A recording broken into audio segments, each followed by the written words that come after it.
TJ the Wheel Deal coming at you live. It is Wednesday, September the 18th, 2024. It's my brother's birthday. 52 years old today, man. Jesus. Whew. That's crazy, right? Holy moly, man. That means that I'm going to be 50 in February. Shit. What? You know, the words of Mickey Mantle, if I knew I was going to live that long, I'd have taken better care of myself, right? Woo! That's tough, man. That's tough. 50. Wow. 52. Man, that's awesome. Anyway, happy birthday to my big brother, Johnny. I'm sure he's having the time of his life. I think they're going to WinStar in Oklahoma for his birthday. But he's unsure because they've got a lot of bodies. The wife's family, my sister-in-law, they own a funeral home. My brother does the monuments, and they've gotten like quite a bit of bodies over the last few days. So he's unsure they're going to be able to get it all covered and be able to go out of town because their lead mortician is in the hospital. So there's that. Anyway, so shout out to him. Hope you guys are doing well. Let's get on with this thing, man. Let's get on with this thing. Let me find the video details here. We'll go at the 2-minute mark, and we'll start out with the quote of the day. So let's do the quote of the day. Let me find it. I have it right here, queued up and ready to go once I can figure out how to do the present. I always feel like a rookie doing this stuff. So here's the quote of the day. Here's the quote of the day. Beware of little expenses. A small leak will sink a great ship. Beware of little expenses. A small leak will sink a great ship. Benjamin Franklin. The reason I wanted to use that quote today is because my wife and I had a discussion about what I consider some very unnecessary expenses yesterday. Paper towels and paper plates. I was like, baby, how much do you think that we spend on that kind of stuff monthly? She's like, I don't know. I mean, it's no big deal. Everything to my wife's no big deal when it comes to this kind of stuff. And in the larger scheme of things, it isn't, because we're very blessed and very fortunate. However, it annoys me. I go, baby, do you think that we could go buy like 4 plastic plates and, you know, these cheapy cups that look kind of cool, and then we can just use those on a daily basis and wash them, and then we don't have to do the paper plate thing and kill the environment and all that stuff? You know, she leans more Democrat than Republican, so I thought she'd be like all into the tree hugging thing. She wasn't really interested. And then also the paper towels thing. It's crazy. We use the brand called Bounty, and it costs money, dude. I mean, it costs money. Like, I mean, probably like about $100 a month, $150 a month, probably, on that kind of shit. We go through so many of these. The housekeepers come over and they go through so many paper towels every time they come over, and I go, there's got to be a better way. Like, there's got to be a better way. I see somebody use Sam's Club. Do we do all that crap? It's still expensive, and it's unnecessary, and it's unhealthy for the environment. I don't understand why we can't just use some cloths and have these cloths used for a certain thing and just wash them, like wash the cloths for our hands, and then just throw them in the damn washer. You know, paid a couple $1,000 for those washers, you know, the washer and dryer from I think bought them at Lowe's or some shit. So why not do that? And I could tell she considered it. I don't think I made a lot of headway, but she considered it. But I just wanted her to be aware that there's a leak. There's a little bit of a leak here, and it's a couple $1,000s a year. You see, whenever I annualize things in my mind, that's when it bothers me. If I just deal with it on a day-to-day basis, hold on one second.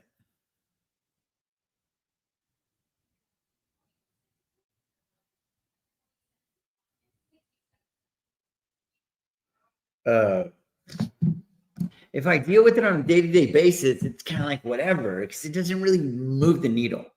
And, saving, $1,500, $2,000 a year doesn't really move the needle. It's not really going to move the needle for us. But let's say there's people that aren't in that type of situation making that kind of income, and they have a similar leak in their household financially. Maybe it really moves the needle for them, if that makes sense. So anyway, be aware of these little leaks financially, because if it was a big ship, if it was a leak, it could eventually sink that ship. And I don't think that we're going to go bankrupt over paper towels, toilet paper, and that kind of stuff, right? That's not what I'm saying here. I'm just saying, like, be aware if you're spending money on crap that maybe there's a different way to do it, a more efficient way, a more cost-effective way of doing it. That's it. That's all I'm saying. That's all I'm saying. Appreciate the 55 people that have tuned in, the 158 people that have clicked the link. Let's get on with the portfolio update. So it's going to be about the 6-minute mark. Can't believe that quote of the day went long that much. Portfolio update. So let's get into it. What's the big portfolio doing? And more importantly, is it going to pump? Is it going to pump? Or is it going to dump? I don't know. Y'all tell me. What do you think? Is it going to pump or is it going to dump? Because I'm undecided. Like it seemed like we were pumping earlier and now we dumping. You know what I'm saying? It seemed like we were pumping earlier and now we're dumping. Is 25 basis points the base case? Is that's what expected? Or is it 50? And if we don't get 50, we're going to be angry. I mean, it's real tough. It's real tough to say. And I think that the teaching segment of the day, so I'm going to put this on here. So I think the teaching segment of the day is maintain a long-term outlook and it won't matter nearly as much. You don't have to be right on this. That's the beautiful thing about it. You don't have to be right if it pumps. You don't have to be wrong if it dumps. You're right if it doesn't matter if you position yourself with a healthy long-term outlook. I mean, because here's the thing. If it pumps, are you selling everything and getting out of the market forever? Probably not. If it dumps, are you selling everything you got and getting out of the market forever? Probably not. So then it doesn't really matter that much in the larger scheme of things. So I'm going to give y'all a little recipe that I use to help me out whenever something happens in my life and I feel overwhelmed initially, right? The initial knee-jerk reaction is to be overwhelmed when you receive data that isn't necessarily favorable. So this is my self-talk. 5 years from now, am I even going to reflect back on what is going on right here, right now? 9 out of 10 times, the answer is no. So then just start fast forwarding in your mind. 5 years from now, this is going to be very inconsequential in the larger scheme of things. And I'll give y'all some examples for the stock market, because, at the end of the day, that's what we do here, right? Do y'all remember what SoFi did just 2 earnings reports ago? Me neither. Do you remember what it did 4 earnings reports ago? Me neither. I'm sure it triple beat, probably pumped, then dumped, right? What I'm saying is stocks go up, down, and sideways. We know this. We know this already. Do you remember, without looking at your notes, what RIOT did 3 earnings reports ago? Me neither. Couldn't even tell you if they beat, they didn't beat, how much money they lost. I couldn't tell you because I've already moved on and so has the market. You know what I mean? Like a lot of times the market moves on, you stay stuck. And I don't recommend doing that. I don't recommend doing that. Just go with the flow, man. Go along to get along, get along to go along. And, that's kind of the teaching segment of the day is don't be a prisoner of the price action today. I feel like a lot of this stuff on TV, on these financial networks, it is designed, unfortunately, to try to squeeze you out of your positions so that the larger institutions, the money makers, can scoop up your shares at a much cheaper price. I think that is the nasty game that is played by the street, and I think they're all in cahoots with the CNBCs and the Fox businesses of the world. That is just what I believe. I don't have any way of proving that to be true. It is just a hypothesis. It is my theory, and it is not my life's mission to prove it out. But that's the way that I play it. So whenever I see these people on CNBC, and I got them on in the background all the time because I like the ticker tape thing on the bottom, is I always take what they have to say with a grain of salt, just like you should take whatever somebody on YouTube has to say with a grain of salt. Like just use whatever works for your portfolio, your goals, and your ideas, and whatever doesn't work, disregard it. And it doesn't matter who's saying it. If I'm saying it, doesn't matter who it is. Like just use whatever works for you. So anyway, hopefully that helps you guys out. What's going on with the portfolio? We got RIOT 750 puts that are in the money, expiring on Friday. And I've been holding on, collecting that theta, baby, collecting that theta, and kind of hoping for a little bit of a pump so that I don't have to kick this can down the road. But we were down substantially, and now we're not. We're down substantially. Now we're not. Now it's kind of getting in that little sweet spot. If RIOT were to go to like 730, and I collected, in this portfolio, 44 cents with a break even of 7.11. Maybe maybe just take ownership of more of those shares. I don't know. I mean, I've been looking at RIOT, been studying the company a little bit more, been digging more into their CEO, and we're going to talk about it a little bit here in a second. Things that I feel like maybe y'all don't know about the RIOT CEO that I do. And one of the main reasons why I chose RIOT as my horse is because of who the CEO is, Jason Les. More so who he was. Somebody that I looked up to in a certain community that I was a part of, because he was really, really good at this one thing, much better than I was. So, and I just happen to know him or know of him because I was part of that community for a few years. So we'll talk about that a little bit. But anyway, that's what's going on with RIOT. Other than that, what other moves did I make? I closed out some Hood cash secured puts and some ELF cash secured puts to raise a little bit of cash. And then I sold puts on something that I would much rather be in on a shorter term basis.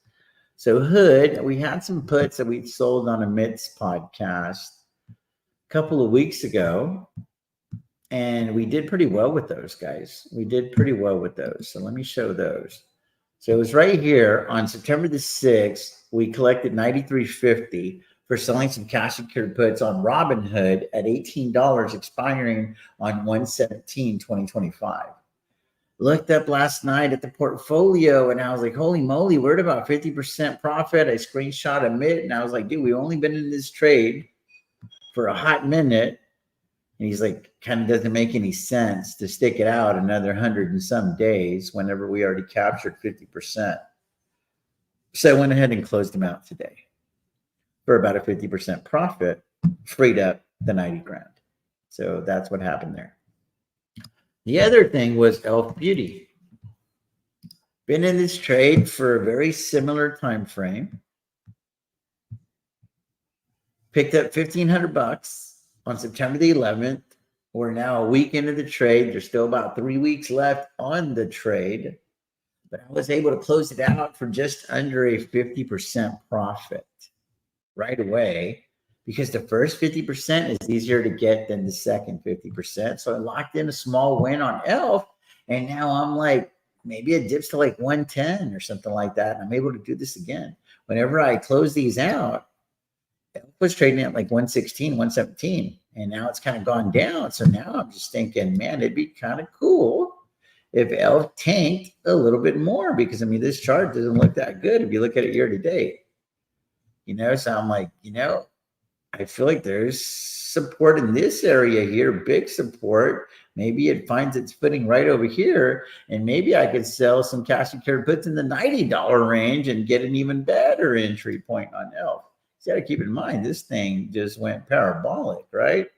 And then in here, did a double top, kind of like almost like a little triple top right there. And then it's just been going down ever since, and it has to find its footing. So I feel like the footing has to happen like right in this area. If not, I mean, my God, where's it going to find it? I don't know. Valuations matter. So this is where, again, looking at a chart can only give you some clues, some context clues. But, in order to really understand what that context is, you got to dig into the story, because this chart is telling a story. But unless you don't dig into the earnings reports and all this other stuff, you're not going to really know what that story is, right? So that's my bet, is I'm kind of like waiting for this little area here, see if it bounces off of this area, kind of like what it did here and shot up like a rocket. I'm hoping that it finds its footing again, and then it can make its way back up and to the right. But until then, I'm not in a hurry to establish a position on Elf Beauty. So I was happy to lock in the win. So then what did I do after that? I went to the semiconductor space, to this leverage play, because it's something that I'm interested in. So I was like, well, let me look at this semiconductor space again, because I've been in it before. And so 54 minutes ago, I sold cash and carry puts at $5 for 10.11 and picked up 860. This is a rinse and repeat play. I had done this on September the 4th, a little 7-day play, and picked up 535. It closed that out for 85. This time I went a little further out, same strike price, just added more time to this contract, and I was able to pick up $860, and I'm hoping to close it out, in the $300, $400 range. And now I'm making money. Now I've got one that I can go to over and over, a little 3 times leverage, bullish play on SOXL. And I like it at $28. I'd be okay taking ownership at $28. I would much rather own this guy right here at 28 than Elf Beauty at 100. So that's the reason that I wanted to move those monies over here. So that is the moves that were made in a nutshell, guys. Other than that, we just kind of been playing it pretty chill. I like to position myself to maybe raise some more cash, because there's a little under 1.4 in cash, but then there's option collateral 3007. There's a way to get to like 2.75 on the open options collateral. That's something that I wouldn't be that opposed to.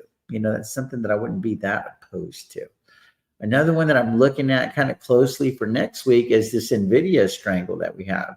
We have covered calls at 125 that are kind of printing. But then we got these cash secured puts that are in the money right here. So I'm kind of babysitting those. I really don't mind taking ownership right here.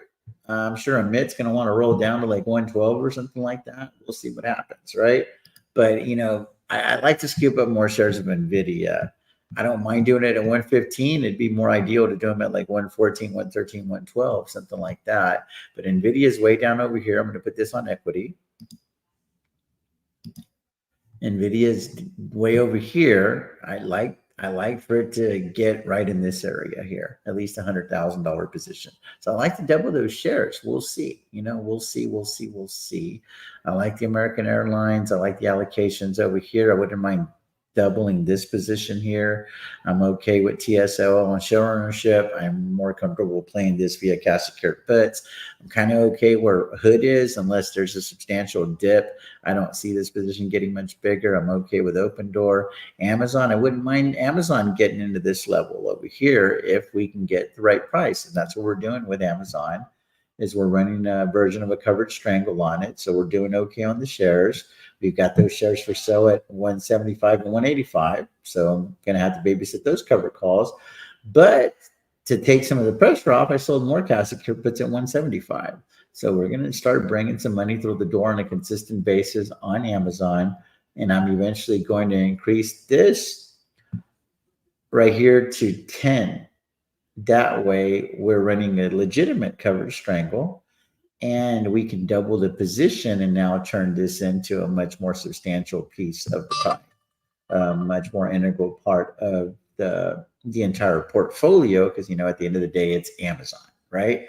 It's amazing. This company is starting to really print money. They figured it out a few years ago, and I think that they have so much room to run. It's actually pretty attractively priced here. So that is something that I'm looking at. So I want to see how these are doing. If these had gone against me, I wouldn't mind adding to them, but they haven't gone against me yet. So if they do, I wouldn't mind adding another 5 contracts right here, expiring for 1018. I could put them at like 180, but then I'm not really getting an attractive price. You know what I mean? So 175 is probably the absolute max that I'm comfortable with as far as cash secured puts go on Amazon. That's about it. We continue to dump. We continue to dump. So we were way over here approaching that $7 million mark. And then now we're over here. So I think it's just going to be choppy. That's pretty much going to be the lay of the land, I feel. So let's put this at the 22-minute mark over here, and we're going to go live Q&A. We're going to go live Q&A. And tell me if you guys appreciate these timestamps, guys. I feel like it does make it easier whenever you go back to watch these videos. I'm just trying to make it easier for you guys.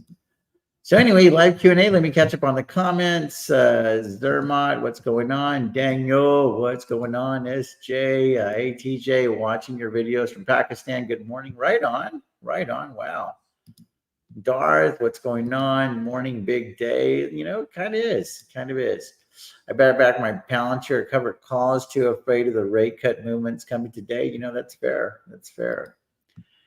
Hey, TJ, UK here. Right on. Very cool. Exactly why I bought back Palantir covered calls. Do you reckon an Amit will lend me $10 now he's loaded? I don't know, man. I don't know. Love that. Sold puts on open door. Right on. Big day today. It is. It is. My account was up 9,000 this morning. Now it's down 200. Yeah, this is things volatility central today, man. That'd be nice. That'd be really, really nice. And I'd definitely be considering selling some covered calls after that, doing a little bit more technical analysis, and then, kind of doing that. I'm looking to add, how I did the thing where I'm looking for a researcher? Well, I'm looking to add a technical analysis segment to the stream. So if there's one of you guys that likes to play with those squiggly lines and all that shit, reach out to me. I'd like to add a 5 to 15 minute segment once or twice per week. If you're that guy or gal that likes to do that kind of shit, I used to like it. I don't like doing it anymore, but I know that it is a critical component for exits and entries. It'd be nice to kind of like get a tutorial or a fresh perspective on that, things that you guys look at. We could introduce it to everybody on the stream, and we could all benefit from it. So reach out if that is you. Sponge, I got you, TJ. I'll ask my wife for the link. We use recyclable clothes that are made in reused plastic. I thought it sounded dumb, but they're actually amazing. Right on. Roll the savings into Palantir. Man, that would be a horrible thing. My mom said it's not what you earn, it's what you spend. Yeah, what you save, what you invest, for sure. G-Man, what's going on? I spend very little as I have no wife. Right on. Reviewer subscriptions as well. Plenty of waste in there for me. Yeah, for sure. Like I don't have a gym membership anymore, or jiu-jitsu, any of that stuff, because I got a garage gym. So that saved me a couple $100 a month. So I was kind of happy with that. G-Man lurks. Ooh, we make $650,000 a year, and I still think like you. Right on. That is awesome. Market took a little dump. Yeah, it really did. Press the like button. Appreciate you guys. Good morning, friends. Here for all of it. Pump, post announcement, possibly. Dump, then pump, possibly. I think it's going to be a combination of one of these. And obviously, it looks like the dump is in order right now. So hopefully that one ends up being right, because right now we definitely in the dump phase. You know what I'm saying? We definitely in the dump phase. Appreciate you guys. Dump is my bet, but not putting money on it. Feel like this has to be a seldom used event. Could very well be. I don't know. Pump. Hopefully dump. I think it will pump with 25. That's fair too, because I think 50 could signal a bit of a panic. Like, what are they not telling us, right? I mean, there's going to be a lot of people that speculate, right? There's a lot of people that are going to speculate on what it means, and they're going to be debating this shit all day. And I think more so than the cut is what he said. Like, to me, it's always about what he says that moves the needle, not necessarily what he does. That's kind of the way that I see it. But we'll see. This is why they play the games, right? Everybody, whenever the Super Bowl is happening, this person's going to win, this is going to win, the defense, the offense, the teams, the coaching. That's why they play the games, because we're all speculating. We're spectators that are speculating. At the end of the day, the players are going to play, right? At the end of the day, the players are going to play. So we'll see what happens. We normally, seasonality says no matter what happens, we came down towards the end of this month. It is September, right? So we're still in September technically, but then it's October. So see what happens. Just going to play it as it sits. That's all that we can do at the end of the day, right? We will get it, then I will adjust. Agreed. I'm not happy about our cell phone bills, but my wife has to have Verizon. Yeah, that's another one, dude. I pay probably about $300-400 a month to AT&T. That's something that I really got to look into. It was like $500 or $600, and I looked into it a little bit and I cut it down. I kind of have like this goal to get under $250 because it just seems ridiculous amount of money with all the technology and stuff. But I am paying on a cell phone, like I do the cell phone bill, because why would you pay cash when they don't charge you any interest?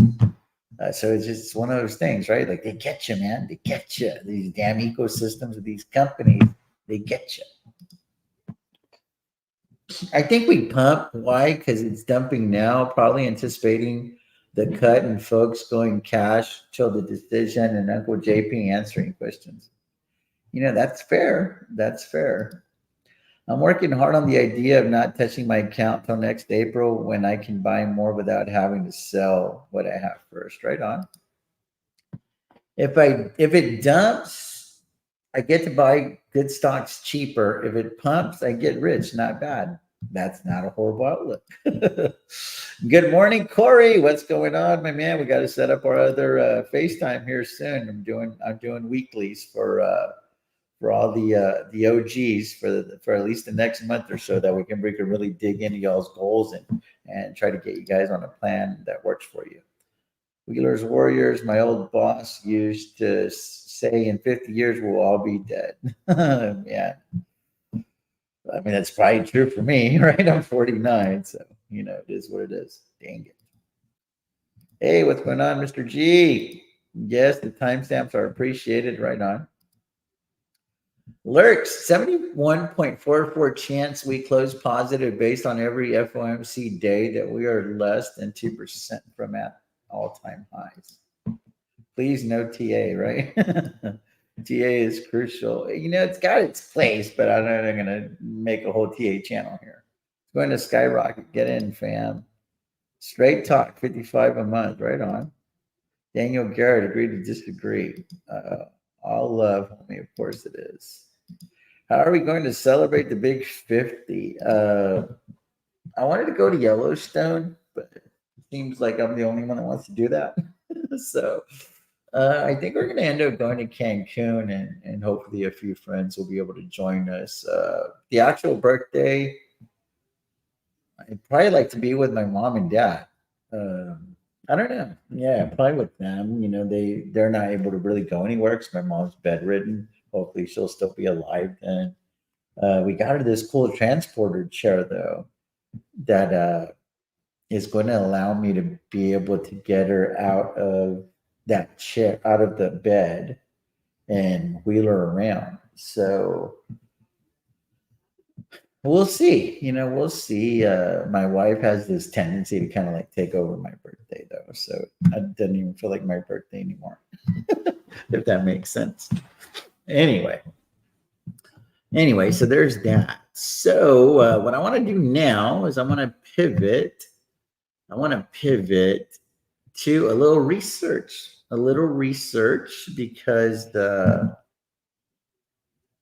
one second. My wife's messaging me. She must be listening to the stream. Anyway, my wife doesn't listen to the stream. I highly doubt my wife would ever take time out of her life to watch me on YouTube. But anyway, I rubbed my nose earlier and I could see the napkin there. I don't have a cocaine habit, guys. Anyway, let's do a little research. On our boy Jason Les. So I want to go over here. Oh, and I have an announcement to make about that as well. So I was on, we're just going to call this Riot Research. And then we'll call it management. So I was on X yesterday. Let me see if I can find it. I should have had this queued up, but I didn't think we're going to go here today. So here it is. Let me go here, share instead. Oh yeah, man, hit 10,000 followers on X. If you guys aren't following me over there, it's TJ the Wheel Deal with the little check mark. But I got this, I don't know what happened. Somebody tagged me on something. And I went with it, and then it turned into something. So we're going to be in Southern California, October the 17th through the 20th. If anybody wants to meet up for a quick bite, guys. I hope this is real. Wife is booking flights and hotel tonight. If not, oh well, it's a long weekend in Southern California. But Riot is having a roundtable discussion in Irvine, California. The location is not for sure, or none of that. We don't know those details. But anyway, bottom line is I'm going. My wife and I are going to this roundtable discussion, and we're going to listen to the execs of Riot, I guess, kind of pitch us on what's going on. So we'll see what happens, and everybody here is this person's Bitcoin mining stock guy is saying, bro, the CEO of Riot literally responds, we're the real deal, baby. So it's right over here. So I'm going to try. I don't know if I can find it. I don't know if I can find where Jason Les actually commented on this. And I think he said something like awesome. But I don't know. Maybe it's on this person's somewhere here. I mean, there's so much on this. So not sure. Oh, I think I know how to find it. I think if I go here and I go to my, what's it called? Notifications, these guys right here. Somewhere here, Jason Les said awesome. Like they invited me. Somebody invited me to this thing and he said awesome. And of course, I won't be able to find it because now I feel like a lot of pressure, right? But anyway, it was right here. It was this thing here. It was this deal here. TJ and he'll be joining us at Mining Mafia meetup in California. Everyone's welcome. TJ's in, etc. But anyway, so we're going to this thing. We're going to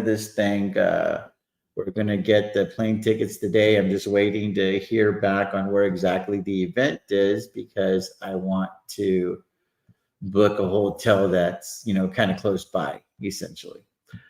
So anyway, that's the thing. So then now it took me into, I wonder if a lot of people don't really know who Jason Les is. And I'm not even showing y'all the Twitter here. Sorry about that. So yes, there's Wheelers tonight. I just saw that. But anyway, so it was here on Mining Mafia is where they put it yesterday. They had this roundtable discussion, and this is a very, very active community that on all things Bitcoin mining, and they put this roundtable thing up there. I just joined this community yesterday, so that's how that happened. I don't know if I'm able to show like my messages and stuff like that. I don't want to like call. So it's right here. So this person here sent me an invite to this thing right here, and that's how it happened. So bottom line is we're going to this. Let me show this right here, so I wasn't showing it earlier. Sorry about that. But we got an invitation to go to this roundtable discussion, and this isn't like exclusive to me or anything of the sort. This is something that apparently might be open to anybody. So it's right here. So there's a RIOT roundtable discussion, and they're going to talk, I guess, all things RIOT, all things Bitcoin mining, etc. And I basically said, hey, I would love to learn more about a company that we're so heavily invested in. I mean, who wouldn't want to know that, right? So that is essentially how that happened. But anyway, so then now it led me to this rabbit hole. We do, my man. So now it led me into this rabbit hole of, I don't think that you guys know who Jason Les is. So we're going to do a little research here for you guys, right? So we're going to do a little research here for you guys. And here's the reason that I like Jason Les. It's because it's someone that I used to look up to in the poker community. A lot of you guys may not know. That Jason Les was a professional poker player for 14 years. And he played at a very, very, very high level. Very high level. I think his career earnings in live tournaments was like $1.5 million. And he had a really, really big online presence in poker. So about 3 years ago or so, it was in 2020, something like that, I got into Bitcoin mining. Oh shoot, no. Let me back up the train a little bit. Let me give y'all a little backstory. There was a company called Mining Max. Y'all can Google this. There was a company called Mining Max, and you essentially invest money and they'll go mine Bitcoin and Ethereum. Those were the two coins that they were mining. And you can essentially buy into this big old pool of mining rigs and all that stuff. So I didn't invest because I didn't have enough money that I was comfortable losing. But my buddy Chris did, and my buddy Randy did. They invested, and they ended up getting their money. They ended up getting their money back from Mining Max. It didn't end up working out. But that was my first exposure to Bitcoin mining. It's like 2014, something like that. I'd heard of Bitcoin before, but I hadn't really gone down that rabbit hole yet. And then I started, and I wanted to go full-time investing when COVID happened. I day traded Bitcoin in 2015, made like 50 grand. And I was like, okay, cool. That was it. That was my exposure to Bitcoin.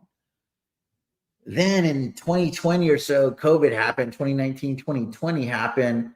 And I started researching a company heavily called XOS. It was a Chinese Bitcoin miner. But then something happened in China, and China's like, no, y'all can't do Bitcoin. So a lot of these miners started pivoting out of China, and they started coming to America, the United States and other parts of the world where it was more Bitcoin friendly. You don't have to deal with the Chinese Communist Party, etc. And it led me to RIOT blockchain at the time and Marathon Digital. It led me to those two companies specifically. I had quite a bit of money tied up in a company called XOS. I ended up losing like $3,000 or $4,000 over there. Y'all can Google these tickers. And that shit didn't work out. And I hope that I don't have that ticker wrong. But it was a Chinese Bitcoin miner. Dude, there was a lot of YouTubers that were pumping this stock. Larry, the African American gentleman, they call him Uncle Larry or something like that. He was pumping it. I was watching his channel at the time. He was pumping it. There was several big YouTubers that were pumping this Chinese Bitcoin miner. It was going to be the next thing. It was big data, all this other stuff, right? And So I was like, okay, I want to be in this space. I've already made money with Bitcoin, just day trading Bitcoin, but it's real exhausting because it's 24/7. And I'm like, I can't wrap my mind around an intrinsic value. But I know these Bitcoin miners are mining and they're mining for a certain amount of money, and the Bitcoin's trading over here. I can see how they make money. And that was literally very quickly how I came to an investment thesis on the miners. I was like, we can mine Bitcoin for 10 and it's selling for 30. I can see how you make money. And it was literally that simple. I hadn't gone down a rabbit hole yet. I hadn't gone down this rabbit hole of like, holy shit, it costs a lot of energy. It takes a lot of energy to mine a Bitcoin. Like, does it really work? Does it really work? Like, are they able to scale fast enough on their hash rate to be able to keep up with having all the latest and greatest in technology so they can compute all these algorithms and all this shit so they can be awarded Bitcoin? And I went down this rabbit hole for like 2 or 3 years, guys. I used to have daily discussions with people trying to learn all things, fucking exahash and joules and all of this other shit, all of it. And then I came across a company called RIOT. Jason was on the advisory board with RIOT, and then he was part of the board of directors.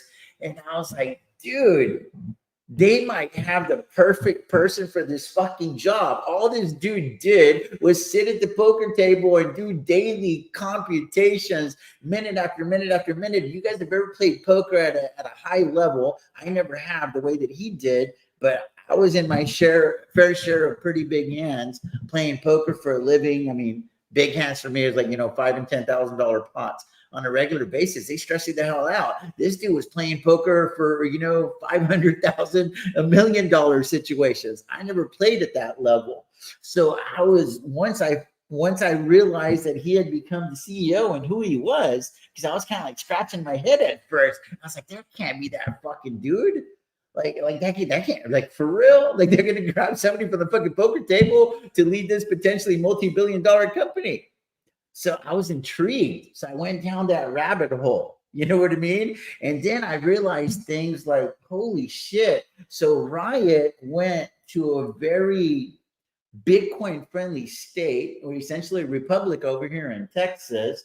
And our energy, like from the kilowatts, and you study all of that shit. I'm gonna get robo technical. Go to YouTube and go do Jason Less interviews. He talks about all this stuff with like talking investing from Tom McNally Money. He's gone on like 3 or 4 channels already. He's really friendly when it comes to doing this kind of stuff.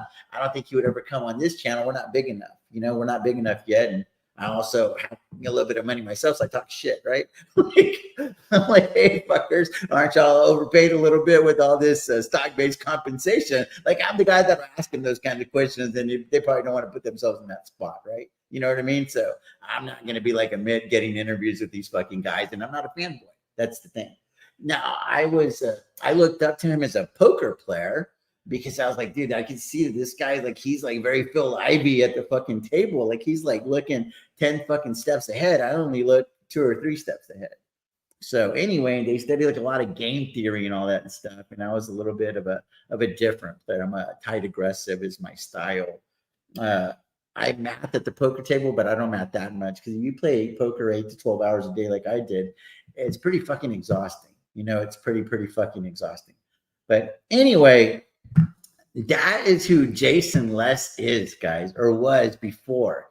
He was a professional poker player doing it at a very, very high level. And then he got an opportunity to join RIOT. And he was exposed to Bitcoin at the poker table. That's how it happened for him.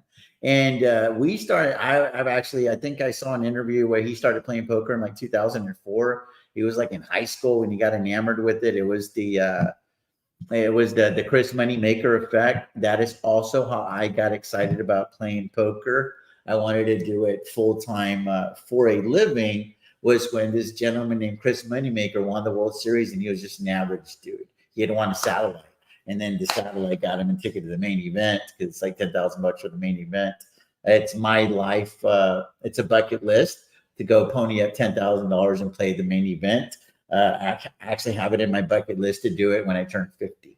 So here in the next year or two, I want to pony up $10,000 and take my shot because we're all playing from the same fucking deck of cards. I don't get intimidated at the poker table.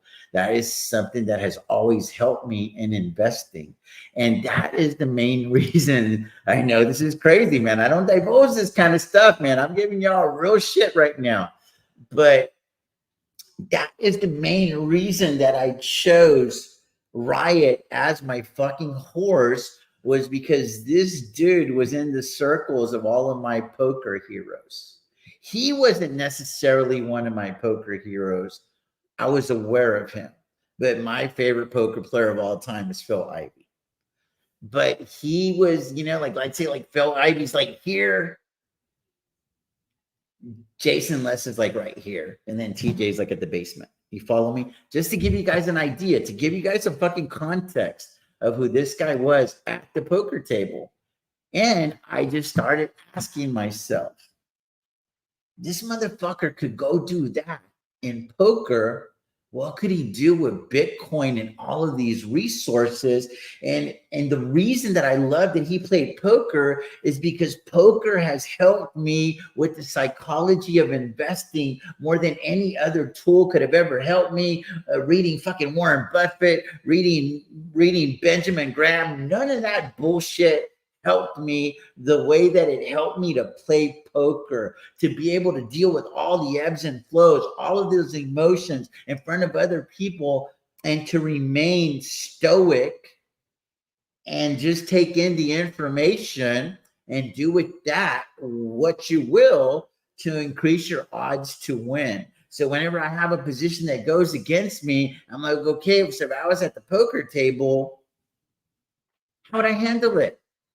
It'd be cool. So I'm going to go on YouTube today and I'm going to be fucking cool. I'm going to have my poker face on. Y'all have seen me be down $750,000 on end phase, and I still went live, motherfucker, because that's what poker taught me. That's what poker taught me. It ain't over. I lost a bad hand. You know what I mean? But I still got a chip in a fucking chair and we're in this thing. And that is what has helped me in investing. Now, I'm not saying, hey, go take money, go to Vegas and go play poker. You'll be a better investor. That's not what I'm saying. But that's the journey that my life went on. And I want to sit down with Jason one day and ask him how much has playing poker prepared him to be the CEO of one of the largest Bitcoin miners in the world. In my opinion, will become the largest Bitcoin miner of the world.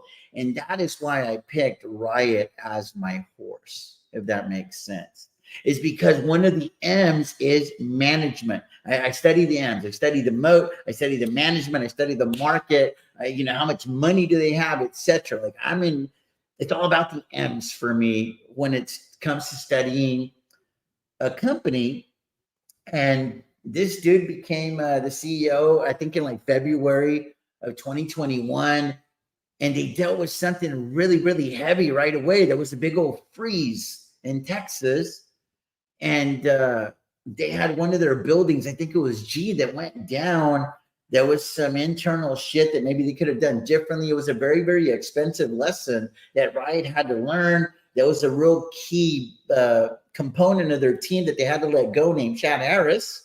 They had to let him go because somebody had to be held responsible, because this shit probably cost them millions of dollars as a company. But I think that RIOT became a better company because of that. And then they just started locking in miners, dude. And whenever shit was hitting the fan in 2020, Jason is out there, and this guy Chad, we're out there trying to make deals for RIOT to try to secure more land, to try to secure more miners. When everybody's like, no, just sit on your hodl and do all of this. They're like, no, fuck no. Everybody's playing tight. I'm at the poker table. This is the time to accumulate chips, because everybody's playing tight. So I can win a bunch of these small little pots, and now you're sitting on a big chip stack, just to use a little poker analogy for you guys. So I like the way that he was playing poker with RIOT, if you will, when things were tough, when everybody's like real scared during the crypto winter. RIOT is the one trying to go out there and make fucking deals for the next level of expansion. And that is my bet on the company, is that just the way that Jason played poker 10 steps ahead, I feel like he's like 3 or 4 steps ahead being the CEO of RIOT. I don't know that to be true.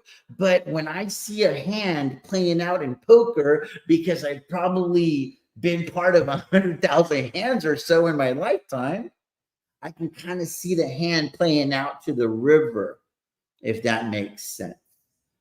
So anyway, that is an insight into my bet on RIOT. I hope y'all Google Jason Les and Google some of these freaking people, dude, that have played poker. Don't sleep on them. They're a lot fucking smarter than you are. They are a lot fucking smarter than you are. Like the smartest people that I have met in my lifetime are not trading stocks. They're playing poker.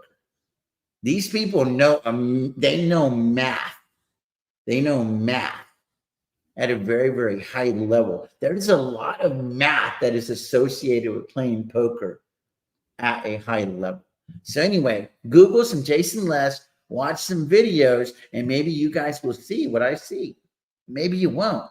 I'm not telling you to buy RIOT. I'm just telling y'all that when I came down to the management and I started studying who the new CEO was of RIOT, I became very, very intrigued because I already knew of him from my poker days, if that makes sense. Anyway, so that is where we're at. What I want to do here, because I got a little bit of time, is I'm going to see if anybody wants to hop on here. I haven't been doing this consistently. Y'all got to remind me, guys, because I have ADHD LMNOP, so I don't do things consistently all the time. So let me keep going here. Where are we at here? Yes, we need to make movies. Yes, Wheelers tonight. Yes, Wheelers tonight. Yellowstone would be amazing. Welcome to the club. I want to have a quiet dinner, sweetheart. I wake right. Congrats on the exit count. Yeah, appreciate, man. Appreciate you guys. Where are we at here? I play poker. I'm familiar. Right on. So some football puts too. Man, that is one that I'm like trying my best not to do. I done it before and I made like $5,000. And I think I was listening to Jeremy. I don't know how to say his last name. What the hell? Lefouver. Oh, we got someone. Hey, how are you, Brandon? You have the mic is cut. The unmute mic. I'm used to using Zoom, so I couldn't find the unmute button. But there you are. How are you, Brandon? I detect a little bit of an accent. Where are you calling in from? Do I have an accent? What kind of accent are you picking up? Well, I don't know. I'm from Texas, yo. So I'm not from sure New where Hampshire. Huh? I'm in the Northeast. I'm in New Hampshire. Oh, very cool. Forget about it. You're not quite over there. Pleasure to meet you, Brandon. So aside from not being a fan of technical analysis, tell us a little bit about yourself and how you stumbled upon our little channel here. Well, I pretty much followed Amit for a bit, and Right then on. big fan of the Friday segment that you guys do. And basically, when Amit finishes his stream, then I hop over to yours now. So Right on. What do you think about the new time that I've been using here lately? I'm digging it because, like I said, after Amit, just jump right into yours because Yeah, I'm in the office all day. And so, like, when I'm not in meetings, I need some sort of noise in the background to keep me going. Otherwise, I'll just go insane. So it's good to have something like that going. absolutely. And how long have you been investing, Brandon? I mean, I'm looking at you. You don't look a day over 30. How old are you? So I'm 27. Okay. Uh, I'd say, I mean, I started investing like right at 18, but that was Wow. like, I don't like, that was a journey. Like, I opened a Scott trade account. That was my Yeah. first Good for thing. you, man. At 18, dude. Good for you. I'm happy for you in advance because whenever you did it, you probably had no idea how rich you're going to be one day. You know what I mean? Like this is just like you lucked into something really, really amazing at such a young age. Good for you. Good for you. It was definitely just like I mean, still even to this day, like it's just constantly learning. Like I said, so at 18, so I was in the Navy. I joined the Navy right after high school, and Right basically on. my whole thought process was I was pretty good at like saving money because my parents taught me to save money, right? Right. But then I had all this money in my savings account. I was like, I don't think it should be here because now inflation's a thing. And then I was like, okay, so time to maybe invest. And I was like, how do you invest? What do I do? So I just Googled everything. I pretty much like self-taught myself how to open up a brokerage account. And like I said, Scott Trade, which then got, who knows where that went. I think I originally tried to open up a Robinhood account, but I was could not figure out for the life of me how to do it back in, what was it, 2016. So Mhm. I didn't have a Robinhood account yet. I do now. Um, but then I originally bought like Google or Apple, like just blue chips. And I maybe put like 5,000 in at Mhm. the time. Um, and it was like right before deployment. And so deployment's like 6 months long usually. So I Right. couldn't even, I was able to like log in every now and then, like if the internet allowed me, because in the middle of the ocean, service gets kind of spotty. Right. Uh, so I was able to like see, I was like, oh, I'm making money without even like showing up to work. Like I'm not gonna have to be in the Navy for the rest of my life and then be miserable like all these other people. Um, Right. but once again, still learning at that point. I was like, I still had much to learn from there. But yeah, I've been going ever since. I did 4 years in the Navy, and then so I got to a point where all right. So sorry if I'm just like rambling right I now. thought good. First of all, I want to say I come from a military family, so thank you for your service. My brother did 20 years in the Marine Corps. He retired as an E8. He was an E9, but he didn't hold his rank long enough. So in order to take retirement at that particular time, he had to go back to becoming an E8 or whatever, however that works. I'm not real technical. Y'all know more about this than I do. But it's kind of what that Tim Waltz guy just kind of got in trouble for because he claimed a rank that he didn't actually achieve for retirement. Because you have to hold your post for a certain amount of time, allegedly. Again, I don't really know this to be true because I wasn't in the military. But then my other brother did 8 years in the army, and then he called it. He played army for like another 2 or 4 after that with the reserves, and it's what I thought I was going to do. It's what I thought I was going to do. When people would ask me, "What are you going to do when you're a kid?" I'm going to be an attorney for the army or something like that. Like I'm going to try to do like the JAG program because I just thought that that's what we were supposed to do, right? And but then I got accepted into UT Austin, and ROTC went after me, and I didn't understand how it worked. I thought I had to quit school and do the whole army thing right now or whatever. If I'd have known that I could have like stayed in school the whole time and they were going to pick up the tab and I just got to go get the 4 or 5 years of my life after and get paid for doing it, guaranteed job benefits, I'd have done it, but it wasn't explained to me that way. Yeah. And Yeah. that is one of the regrets that I had in my life till I was about like 30 years old, dude.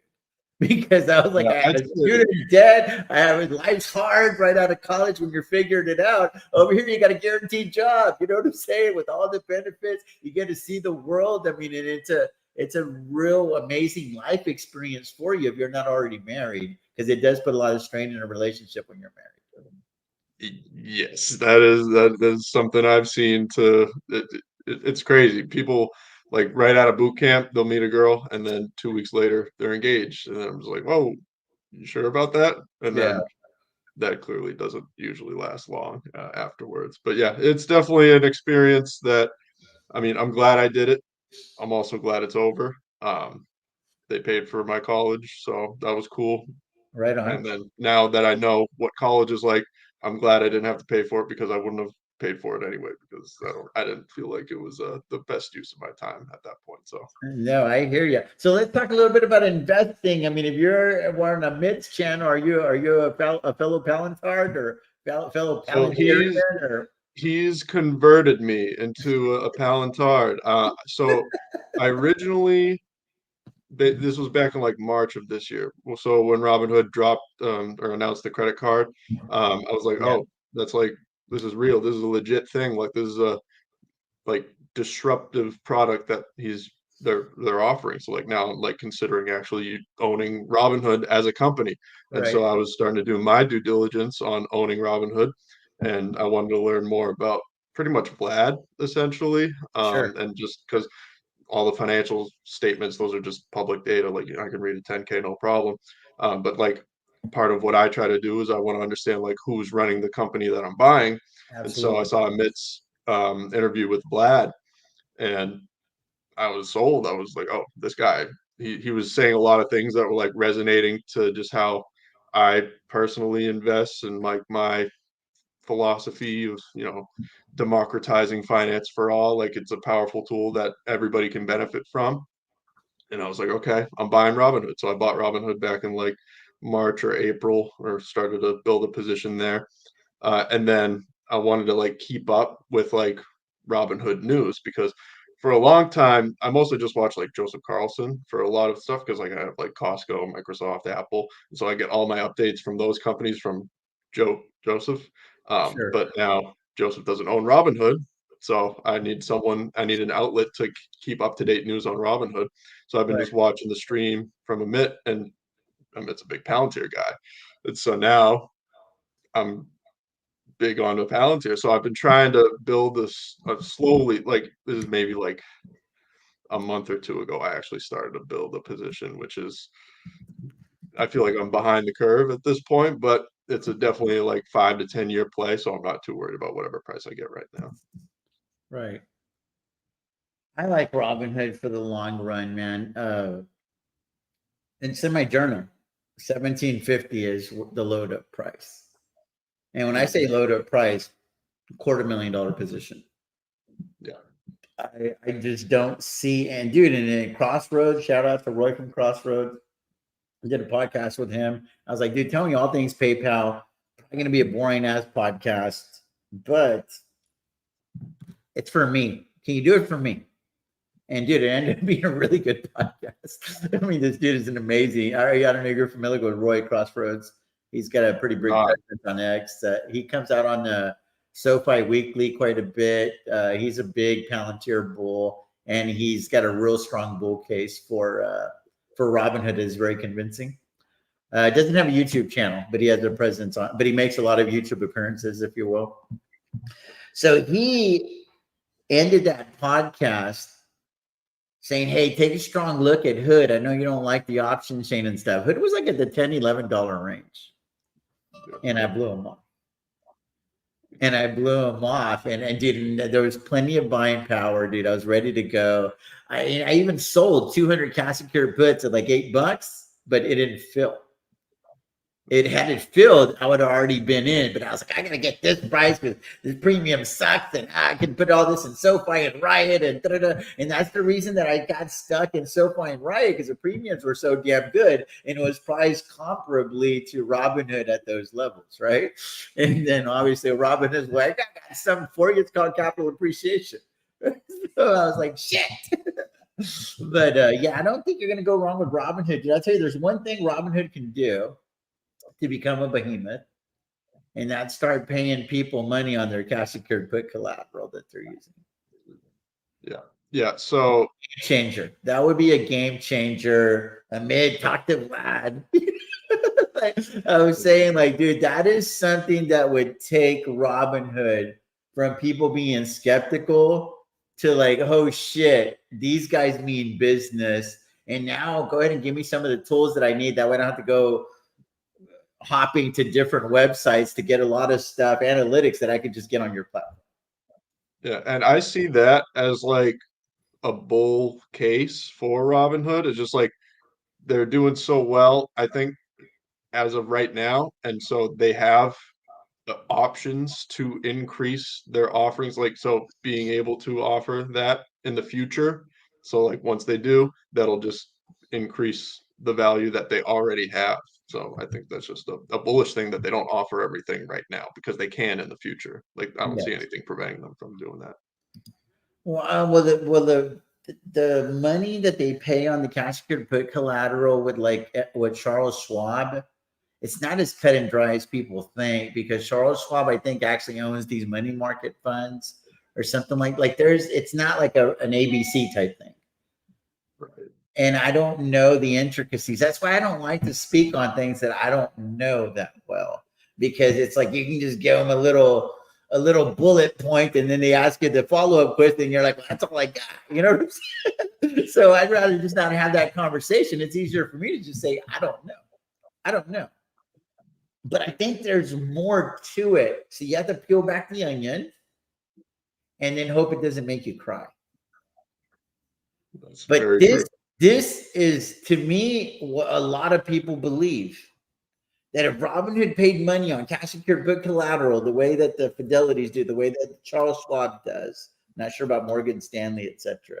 Hasty Trade, I don't know about those, but I know Charles Schwab does for a fact.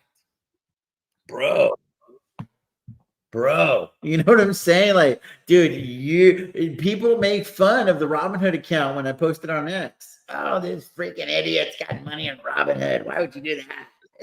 Yeah, and So so I wouldn't get another thing that Robinhood that I like is they have the lowest margin rates available on the market. Like no one really talks about. They're saying that was it Interactive Brokers has the lowest rates, but if you just compare the numbers, like Robinhood has the lowest margin rates, and with rate cuts on the horizon here, they're most likely going to go down even more. Maybe I don't know.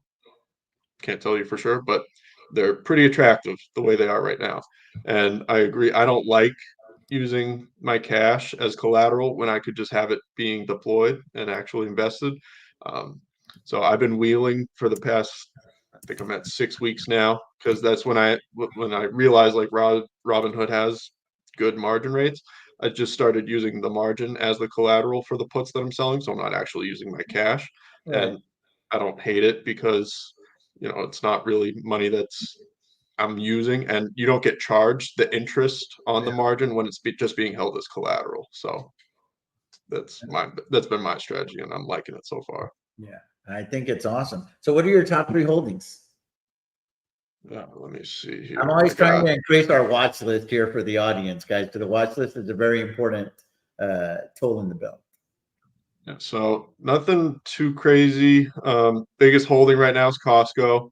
Right on. Um, Average cost on that is like 447, so I'm up 100% already. I Wow. mean, but I've been buying since like 2018 on Good for that. you. Good for you. I honestly I only have 5 holdings in my portfolio, so it's just Costco, Microsoft, Apple, Robinhood, and Palantir. That's it. That's pretty good. What's your? Do you So mind me asking what your cost basis is on Microsoft, and what's your bull case for them moving forward? yeah, so Microsoft Because average I'll cost is tell you why Robinhood's not in this 254. portfolio. Before you What's go, that? I'll tell you why Microsoft's not in the portfolio before you go. Yeah. Is Yeah. So because average cost. I can't stand Bill Gates, and he don't even have anything much to do with the company anymore. Sad, right? I'm saying we get these biases and we can't let go of them, dude. I'm just showing y'all that I'm a regular human being, and I don't like me some Bill Gates. Dude, never done anything to me. I'm sure he's done a lot of good for the world, but I don't like him. So I'm like, I don't invest in Microsoft. It's kind of crazy, dude. Even though Microsoft made me a lot of money in like 2008, 2009. I didn't dislike him back then, though. But then he said some things about we need to control the population. And he said some things that made me wonder if this dude was like the Antichrist or something. It just threw up a red flag for me, and I've never even considered looking into Microsoft again. So, quickly, what is your bull case on Microsoft before I break my elbow on my table? I mean, my thing is just I like Microsoft because they're essentially just like a boring, predictable company. They're not doing anything crazy, and so I'm a big I'm a big Peter Lynch kind of guy. Just basically like buy companies that you understand, and like boring's fine for me. Uh, I have a Windows computer. Everybody that I know that owns a PC uses Windows. Like they just have a wide moat, and so I like the moat and it's the idea of it just they don't have to wow me in any way. Just that consistency is what I like with that. So, what you're saying is you wanted to create a portfolio that you could sleep very well at night. Absolutely. So you're saying Sleep sleep is my number I one. can't sell you on Neo right now, bro? Oh, so I played around with this was part of my learning experience with Neo, right? Hang on, let me find out. I have some history with Neo here. Back when they IPO'd, that was an interesting time. So I originally bought, or actually, I don't even know if my history will show up with Neo. Yeah, it's not even showing up. That's how long ago it was. Basically, when they IPO'd, I ran it up to when it I bought it at like $8 or something, or actually, yeah, it was like Uh-huh. $8, and then it ran up to 60, and then I made, I don't know, like 2 or 3 grand because I was working with a small amount at the time, and I was like, okay, that's my fun. Then I discovered options, started to lose money. I was like, okay, I clearly don't know what I'm doing, and then I just took a step back and I was like, okay, how do I actually invest instead of gamble here? Because I just had no idea what I was doing. Yeah. Probably a good strategy, man. And Neo, when I first started investing in Neo, which was like in 2020, I wrote it up, sold. Luckily, I sold and I made money on Neo. And then I started again too early. Like it was probably like at 20. Mm. And I lost money on that tranche, got out of it completely because I saw the wheels falling off. And then I started getting back in at like the $758 mark. And then I've been trying to manufacture the win since. But now the company's much better than it was back then. So now I'm like, dude, what Neo taught me is if you feel like the company's got something down the road, just watch it. Just watch it and let it play out and let everybody else deal with the turbulence. And once they figure it all out, it's okay to jump in then. And there is a company, two of them specifically, that I was in early, I got out of, and I've been watching them like a hawk. And I'm so ready to get in. And I'm going to give these to you guys right here, right now. Archer and Joby. I want to be in that space in a big, big, big way because I think that is transformative. It is a generational situation going on that changes the way that we move people from point A to point B. If I can get in an electric freaking plane and go 100 miles in a hot minute and not deal with all that freaking traffic down there, sign me up for that shit. I want to figure out how to own one of those bad boys. Yeah, that Taylor Swift would love that. I mean, dude, but Neo taught me it's not good to be early. And these things have gone from like $2 to like $10, back to like $3. And I don't need to be on that ride, yo. I don't have to be on that ride. I got you on my watch list. You're not going to do anything right now anyway. You don't have earnings. You don't have earnings. So I was like, let them get a little bit closer. Let's see how the FAA receives them, because I know they got a bunch of contracts. I would bet money on all these contracts that may or may not mean anything when it's all said and done. So so for me, I would have known all that if it hadn't been for my investment in Neo early on. Yeah. Yeah. And I'd say it's just like knowing, like I said, just owning companies that and like you understand how they work, because I had no idea. All I knew was Neo, they're like a Tesla competitor at the time, or they were just like another electric car company, and I had no idea anything about the company. I just saw, oh, they're cheap and they're going up. I should buy it. And they're electric cars. That's it. I didn't know anything past that. And so I learned that it's super important to actually know what you're buying. And so that way you can sleep better at night, for Yeah. one. Agreed. And what do you think about the EV toll thing? Have you looked into it? What do you think about that? Am I the only one that thinks this is game changer stuff? If they pulled this I, off? I don't I don't even keep up with. I have no idea. I Mhm. couldn't tell you. Yeah. Man, dude, I hate traffic. I know I'm not the only one. And then like if you're able to bypass airport security and do one of these Ubers of the sky type thing, and they'll take you right to the tarmac, and you're not having to deal with all. So this is like pre TSA on steroids. You know what I'm saying? Like, I mean, I'm going to the front of the line, paying like $150 to do all that with my family of four. I mean, come on, dude. I mean, hold on one second. My dogs are going crazy. Sure. What's going on, Jack? I have you all here. Your dogs are going crazy. I think my wife just got home or something, because they don't usually go that crazy for no reason. Sorry about that. Anyway, appreciate the 895 people that have clicked the link and 115 people rocking with us here on YouTube. Did I get excited about that? I know it's not a lot compared to like a me, Kevin, and all these other fucking people that do this for a living. But here's the thing: imagine we were live and in color in person. You walk into a room and there's 100 people there waiting for you to talk. I mean, dude, that's a big deal. Yeah, absolutely. It's just like Anybody can I do like it. having a community of just somebody because like I don't have anybody that I can like I can't talk to my friends about anything like this. They're just like, oh yeah, okay, that sounds cool. And I'm just like I get hyped up about this. Like the rate cuts today, like I'm ready, like I want to know more, and then I just have no one to talk to about it with. So I just sit on live streams all day. Yeah, for sure. So I just think that people, you got to appreciate if people tune in because it shows that it's not so much that they're interested in what I have to say, but they're interested in investing. So I learn from the chat. That's why I read the chat. I spend time addressing the chat, etc. Because without them, you don't have a channel. Yep. Without them, Yeah, having people like in the trenches, the authenticity, and then as you said, no holding back, down quarter mil in one position, but you own it, right? That's what it is. It's real life. This is yeah, what we deal with, and people don't want to see just the good. They want to see what can go wrong too. right. Got it. Okay. Well, dude, I got to get rocking and rolling. My wife says that she needs to talk to me about something, and I want to see what's going on with this portfolio. It's so topsy turvy. You know what I mean? Like this market is like so topsy turvy.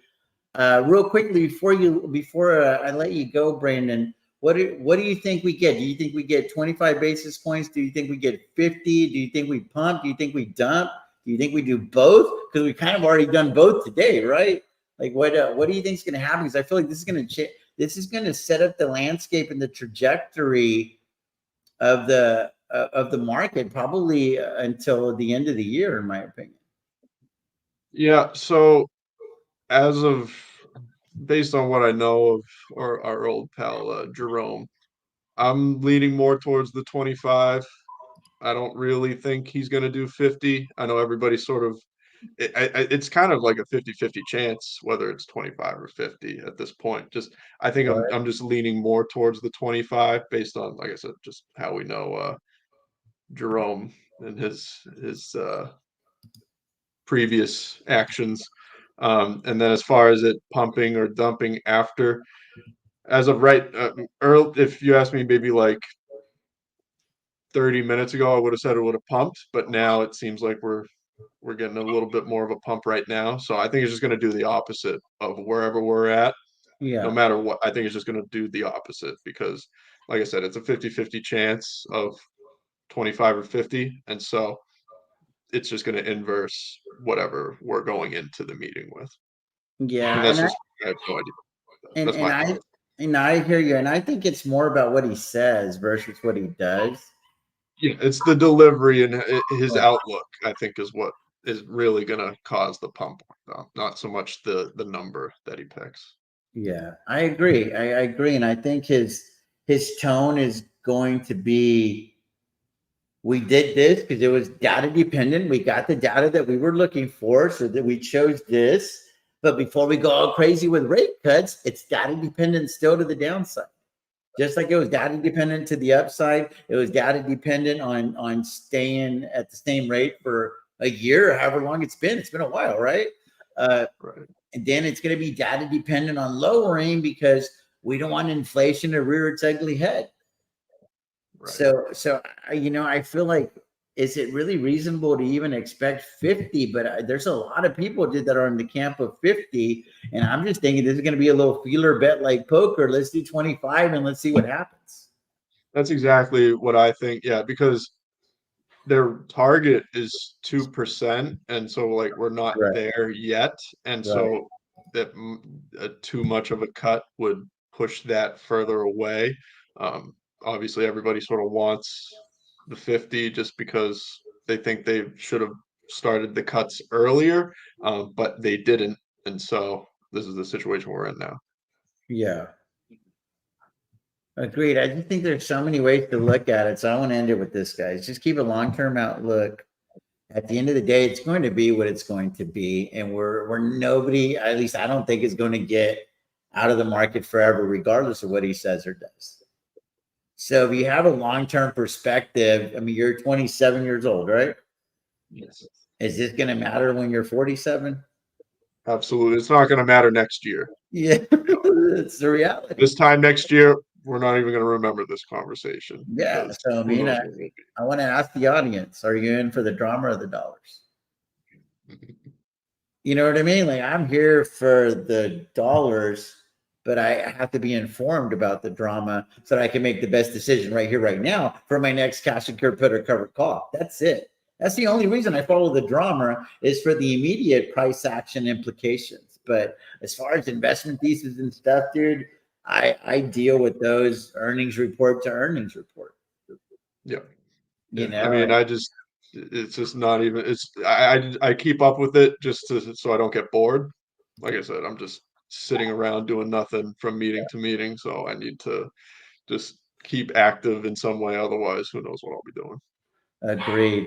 Agreed. Anyway, this is TJ the Wheel Deal signing off with Brandon Mahogany. As always, may your sky stay blue, stock screen. Peace out. God bless you guys.